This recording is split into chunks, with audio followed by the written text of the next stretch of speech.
Hi everybody. Okay, so it's Sunday, February 2nd, and I hope you guys had a good weekend. Alright, so I just watched the movie Bohemian Rhapsody, which tells the story of Queen. Now, I think they named it that because it was their best known hit. It's not their only hit, of course. They have decades and decades of hits. But I think it did a pretty good job of telling the backstory of the band and how they got together and the trials and tribulations they faced. Now, it was made 6 years ago, in 2018, so it's not current like last week, but it's relevant still. Um, we got to see him from he was working at a store or something, and he just happened to ask the members of Queen before they had the name if they needed a vocalist, a lead singer. And he kind of auditioned on the spot, and the voices just happened to melt together, which doesn't usually happen. It's like lightning in a bottle, and this happens with TV shows too. I've heard that some cast members just get along really well, and that rarely happens. So, um, and a funny thing is they asked him if he could play bass, and he said no. So they had to hire another guy to play bass. Okay, so his name was Farouk, but he changed it to Freddie Mercury. And of course, the story of that is he wanted to be known, and he thought that he was part of the galaxy. So that's why Mercury. And Freddie, I guess, was close to his real name, you know. And also, I found this out later. Also, he was born in Zanzibar, not in England. But no one really talks about that part. Okay. So they talked about how there was always tension, and because there was four different people, and they always wanted credit for the song. And then finally, when they got back together after absent, they finally agreed to, no matter who wrote the song, it would just go under the name Queen, and they would split profits four ways. But that didn't happen until 1984. Okay. So I guess what I'll do here is I'll do it a little bit backwards because sadly we lost Freddie Mercury in 1991. But but I like to think the music lives on because we all know we are the champions. Um, we will rock you. Uh, I didn't I didn't know this song was related to them. But Big Bottom Girls Make the World Go Round was credited to them first. Okay. So I think a lot of people know that he was married for a time to marry her. A maiden name was Austin. The uh, hmm.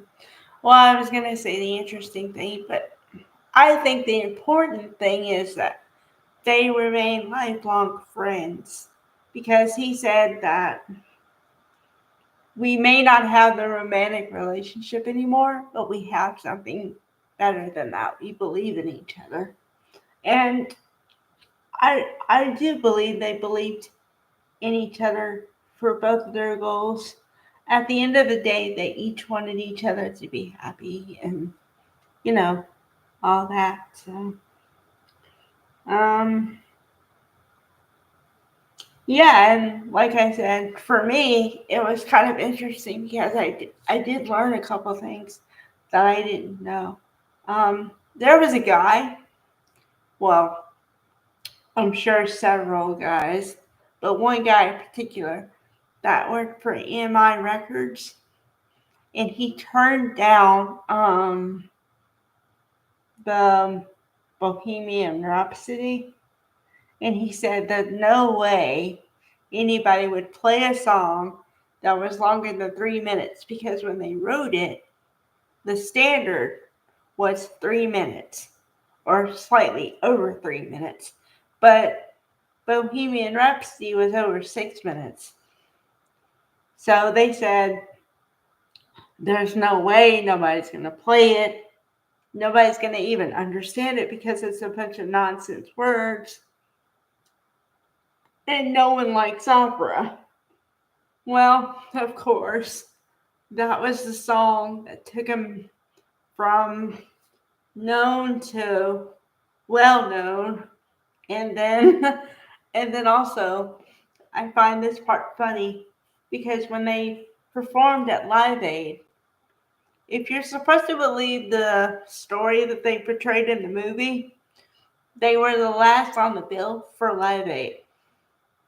And Live Aid, for anybody who was not aware, is the biggest known concert, one of the biggest known concerts ever in 1985.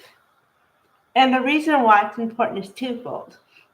They were playing for a famine in Africa at that time, and anybody who was anybody was on the bill. The reason they were last on the ticket was because they had asked Queen and Freddie Mercury particularly to participate in it, but his partner at the time did not tell him, and consequently he broke up with said partner, and he got his way on the bill. And so they get 20 minute set. They give everybody a 20-minute set. And as soon as Queen started playing, everyone started donating money. And they had a goal of £1 million, and they exceeded that.